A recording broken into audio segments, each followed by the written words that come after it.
Her entire life, Sarah was invisible, the quiet cleaner who polished the shine of others, until the day a desperate millionaire offered her an improbable role, to pretend to be his wife for a week. Between borrowed dresses and rehearsed lies, she stepped into a world that was never hers, and emerged with a shattered heart. But sometimes it's by pretending to be someone else that we discover who we truly are. And Sarah never imagined how that week would end. It was late afternoon on the 19th floor of the Ventura Tower, where the floor gleamed more brightly than the eyes of the one who cleaned it. Sarah, on her knees, scrubbed the edges of the corridor, headphones muffling the world, until a deep voice made her pause. "Miss Sarah, could you come here, please?" It was David Miller, the owner of it all. Impeccable suit, impassive expression, but there was something in his eyes that day. Something almost human. She dried her hands on her apron and followed him to the mirrored door office. The silence within was heavier than the thick carpet. He didn't sit. He paced back and forth, agitated. Then he stopped in front of her and said, without preamble, "I need you to pretend to be my wife for 7 days, starting tomorrow." And at that instant, Sarah's world fell away. Sarah Peterson knew exactly the sound a luxury elevator made when it closed. She knew when the hot water ran out in the apartments and how many steps it took to cross the main hall of the Miller corporate building. But no one knew the sound of her voice.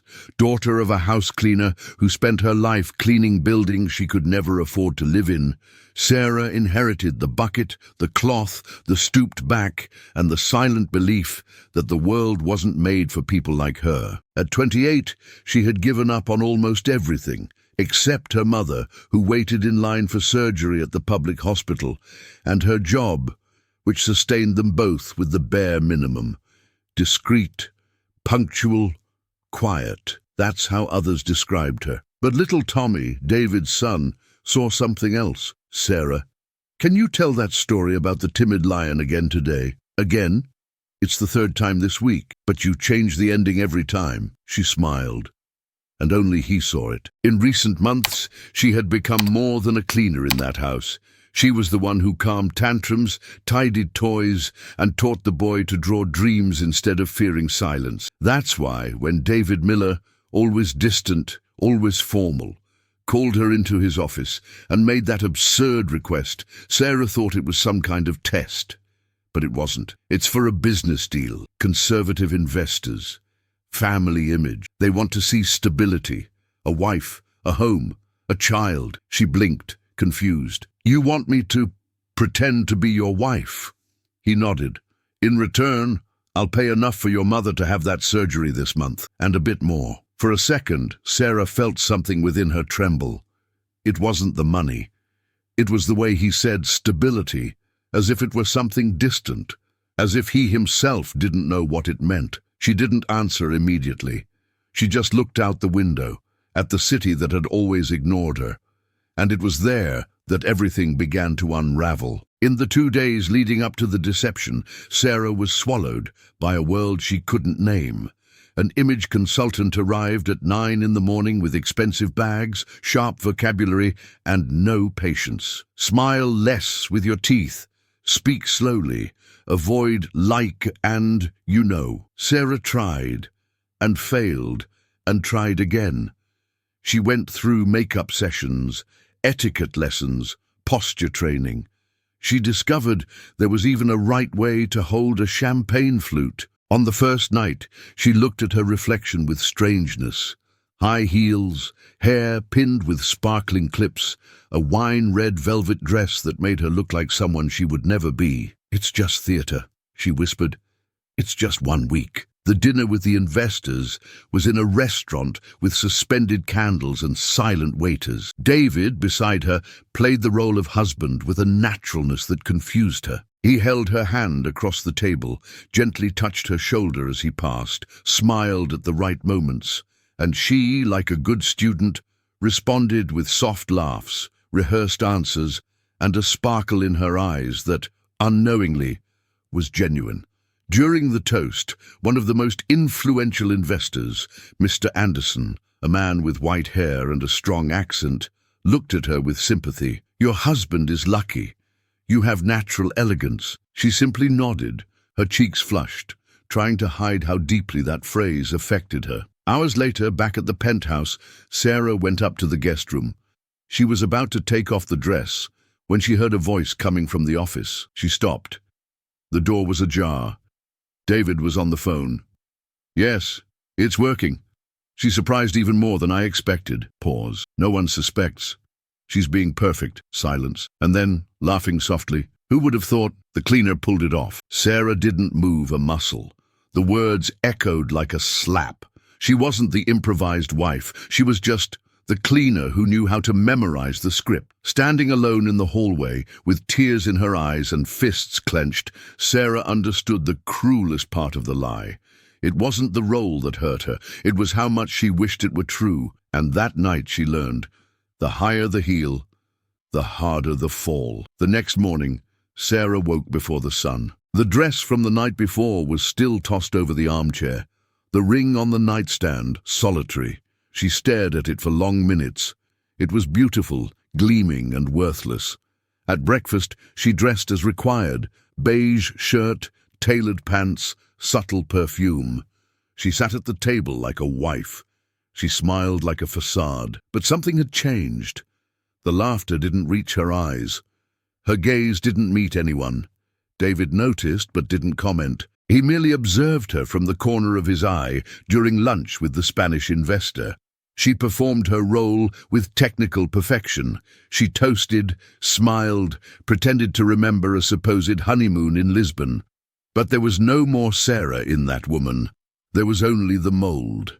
That night, in the guest room, Sarah began to pack her things. She separated the clothes quickly, packed with contained anger. With each fold, she remembered the phrase. The cleaner pulled it off. She repeated it silently, as if to vaccinate herself against the pain, but it didn't work. A notification vibrated on her phone. It was from the hospital. Her mother's surgery had been authorized.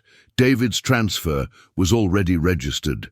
The news that should have filled her with relief fell like a stone on her shoulders, because along with it came the bitter confirmation. She had gotten what she wanted, but she had lost what she didn't even know she was looking for. Shortly after, she heard small footsteps in the hallway. Tommy appeared at the door, a colored pencil in his hand. "Sarah, can you play with me today?" She hesitated. She wanted to say yes, but everything hurt. "Not now, sweetie. Maybe tomorrow, okay?" The boy wilted slowly, like a flower on a cold night. "Okay." He walked away without crying, without asking, and that hurt more. Sarah sat at the kitchen table, alone, her hands wrapped around a cup of tea that was already cold. The house was silent, almost as silent as she was inside. David knocked on the door that night. She didn't answer immediately. She was sitting on the edge of the bed, her suitcase almost closed. He entered. "Did I do something?" She stared at him, coldly. "I heard. On the phone." The cleaner pulled it off. His face changed. He tried to say something. "You don't need to explain. I understand. It was just an act. I performed well, and you paid well. Deal closed." She said this with coldness, but every word cut her inside. He took a step forward. "Sarah, it wasn't just a role. Maybe not for you. For me, it was. I wanted to believe. I thought it could be something. But all I was useful." She looked away and went back to closing her suitcase. Each fold was an attempt to contain what she felt. That night, she didn't sleep. She sat on the balcony, chin between her knees, watching the city lights. The tears came, but she didn't cry loudly. She just let them fall. For 7 days, she had tasted what it was like to be seen, heard, admired. For 7 days, she felt what it was to belong, and now all that remained was the echo of a lie. The next morning, she was ready to leave. The thank you note on the table, no anger, no demands, just the truth. "Thank you for everything, for my mother's surgery, for trusting me, for 7 unforgettable days. But the love I gave your son, that wasn't pretend." Adieu. When she reached out to turn the doorknob, she felt something holding her fingers. It was small, warm, alive. "Sarah." "Wait, Tommy." with watery eyes and a drawing in his hands. 3 stick figures, a man, a woman with a long braid, and a boy. Above, in crooked letters, "My family." Sarah felt something break inside, but this time it wasn't pain. It was a beginning. Have you ever had to pretend everything was okay, just so you wouldn't break down in front of those who needed you to be strong? Have you ever smiled on the outside while inside you wanted to disappear? If this scene also gave you a lump in your throat, leave a yes in the comments. It's the simplest way to say, "I understand." And you never know who else will read it and feel less alone because of you. Sarah slowly closed the door again, with Tommy still holding her hand. The drawing was crumpled between his tiny fingers, but the colors still shone. "My family." She knelt on the floor at the boy's eye level. "You know that. Sarah isn't your real mom, right?" He thought for a few seconds. Then he answered, with the simplicity only a child has. "But you love me, right?" Sarah felt a lump in her throat. "Yes, I do. More than you can imagine." That morning, she didn't leave. She took the clothes out of her suitcase and folded them calmly. She put the note in her purse, not out of regret, but because it wasn't time yet. In the kitchen, she prepared breakfast as she always did. Toast, fruit, chocolate milk. No fancy glasses, no etiquette, no show. She sat with Tommy at the table. "Are you going to draw a robot today?" "A robot astronaut, actually." She smiled, and something in her relaxed for the first time in days. David appeared in the hallway, surprised to see her there. She simply greeted him with a discreet nod and looked back at his son. Later in the bedroom, Sarah faced the mirror. She wore jeans and a worn-out t-shirt. Her hair loose, the way it used to be before everything. The woman there didn't look powerful, but she looked whole. And for the first time she wondered, what if I stay? Not out of obligation, not to escape, but because I want to finish this my way. She didn't know what would come. She didn't know if David wanted her around, if there were more lies waiting, but something inside her wanted to find out.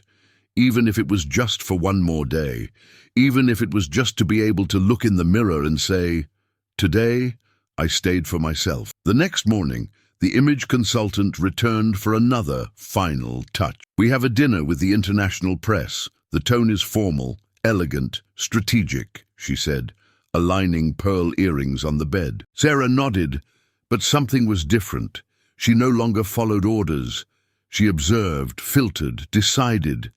She chose a simple, non-shiny navy blue dress. She tied her hair in a low bun. No jewelry, just a light lipstick. "This doesn't favor your image as Mr. Miller's wife," said the consultant, mentally crossing out the look. "But it favors my truth," Sarah replied calmly. During the event, Sarah walked with confidence. David beside her seemed hesitant, as if he no longer knew which version of her he would find. She smiled at the photographers, answered questions kindly, but didn't force any gestures. When David touched her back, she didn't flinch. But she didn't yield either. Gradually, he seemed to notice.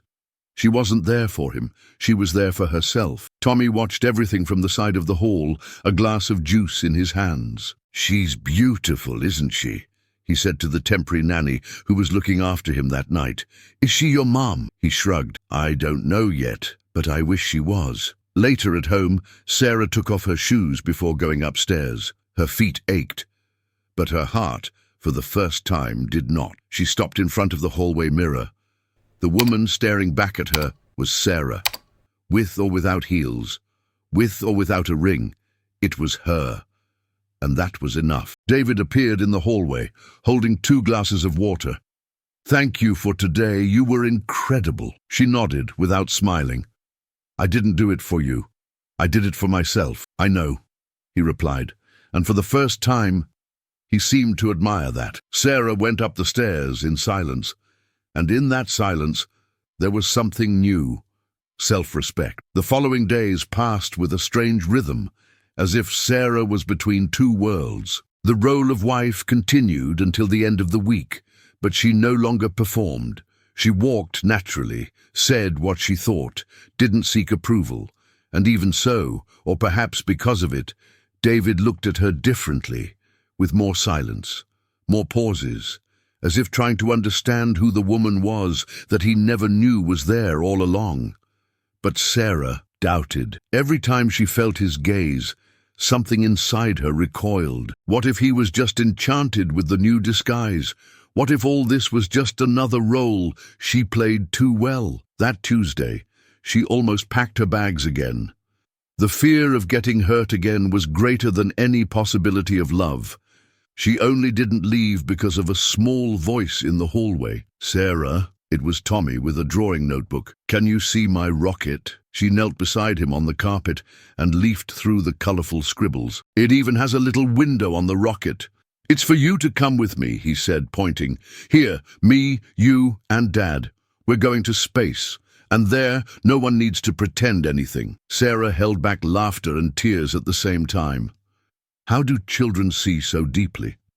That night, as she lay down, she wrote something in her diary, an old notebook with a blue cover. "Maybe I'm not playing a role anymore.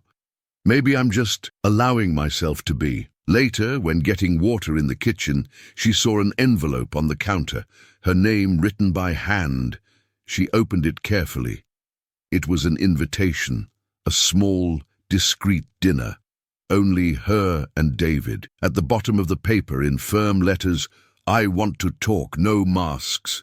And there, in the silence of the kitchen, Sarah felt her heart race. She didn't know if she was ready, but she knew that this time she would go as herself. The dinner was scheduled for 8 p.m., but Sarah arrived 15 minutes early.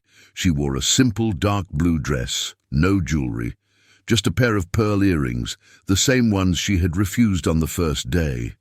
This time, it was her choice. David opened the balcony door and offered a slow smile. The table was set for two, low light, white wine, comfortable silence. "Thank you for coming," he said. "I came because I want to end this with truth," she replied. They ate in silence for a few minutes. It wasn't awkwardness, it was something deeper. When he brought up the subject, his voice was different, without the businessman's tone, without the veneer. "Sarah, I read your note." She slowly put down her fork. "I know I hurt you. What I said on the phone sounded like contempt, but it wasn't." She stared at him without interrupting. "That day, I was talking to my lawyer about logistics, about how to make all this real." "Real?" she whispered. "I wanted to continue, for real, with you, with Tommy, not as theater, as life." Sarah felt her breath catch. "Then why did you laugh? Why did you call me the cleaner who pulled it off?" He lowered his eyes. "Because I got scared of myself, of how much you touched me. I never thought someone could see me and change me, and I laughed like someone defending themselves from their own truth." She remained silent, her hands trembling in her lap. For a second, she wanted to run away again, but she didn't. David slowly stood up, went to the sideboard and picked up a small box. He opened it without ceremony. It was the same ring she had worn on the first night. But now he no longer trembled. "I don't want you to wear this as a costume, nor to convince anyone." He knelt. "I want you to wear it if you want to walk with me. No contracts, no masks, just us." Tears streamed down her face before she could stop them. "I'm not a woman of fancy parties, of wine glasses, of important last names. I'm the daughter of Ms. Henderson, who cleaned offices for 30 years. I know, and that's why I fell in love with you." She closed her eyes, inhaled slowly. Then she extended her hand. David carefully placed the ring, as one returns something sacred. "It still fits," he said. "Now it does.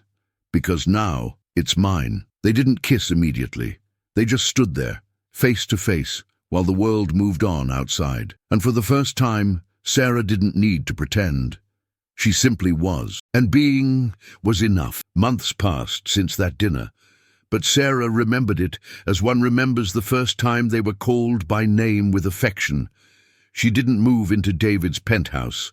She preferred to rent a small, simple apartment with yellow curtains and the smell of fresh coffee. She went back to studying. She finished high school. She started dreaming of college for social work. Now, when she cleaned a room, it wasn't to erase footprints. It was to clear paths. David didn't try to rescue her. He walked beside her. He brought her coffee when she studied late. He read her texts, even when she said they were bad. And Tommy, oh Tommy. He started calling her Mom without ceremony, as if he was born with that word saved just for her. Sarah finally understood that true love doesn't require a resume. It recognizes the soul, even when covered by an apron, calluses, or silence. And the lesson she learned perhaps speaks directly to you too, because it might be that you, like her, have pretended to be stronger than you really were. It might be that you have smiled while bleeding inside, just to keep up appearances. It might be that you believed you didn't belong anywhere, until someone truly saw you. But the truth is this: sometimes it's by wearing a lie that we discover our worth. And when someone chooses to love you, even seeing your cracks, it's not theater, it's love. If this story moved you in any way, leave a like. That's how I understand that it's worth continuing to bring stories like this that truly touch hearts. And I love knowing who is on the other side of the screen. Tell me in the comments what city or country you're watching from. If you believe in the power of stories that heal, inspire, reveal, subscribe now. The channel is just starting, and your presence here makes all the difference. Don't leave yet. Choose one of the 2 stories I've left on the screen for you to watch next. I'll see you in the next video.